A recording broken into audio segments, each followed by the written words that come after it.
Friends, இன்னைக்கு நம்ம ஒரு ஹேர் பேக் வீடியோ பார்க்க போறோம். அதுக்கு நான் 4 ஸ்பூன் அளவுக்கு தயிர் எடுத்திருக்கேன். 8 ல இருந்து 10 கொத்து அளவுக்கு கருவேப்பிலையும், அதே மாதிரி 8 ல இருந்து 10 கொத்து அளவுக்கு நான் வேப்ப இலை எடுத்திருக்கேன்.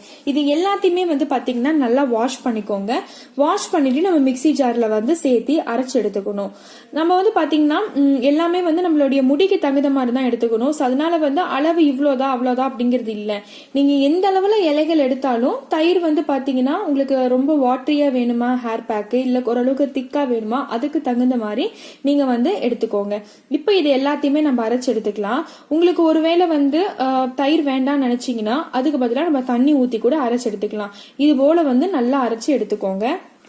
கருவேப்பிலை நம்ம முடிக்கு ரெகுலரா ஹேர் பேக் மாதிரி பயன்படுத்துறதுனால நிறைய நன்மைகள் இருக்கு. கருவேப்பிலையில பாத்தீங்கன்னா பீட்டா கேரட்டின் இருக்கு.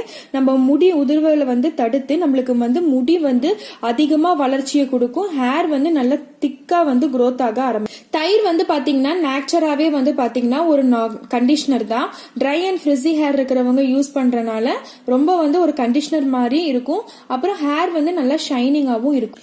வேப்ப இலையில நிறைய மருத்துவ குணங்கள் இருக்கு, அது நம்மளுக்கு தெரியும். சோ வேப்ப இலை அதுல ஆன்டி ஃபங்கல் ப்ராப்பர்ட்டி இருக்கிறதுனால நம்ம தலையில இருக்கக்கூடிய அழுக்குகள் பொடுகு இது எல்லாமே போகும்.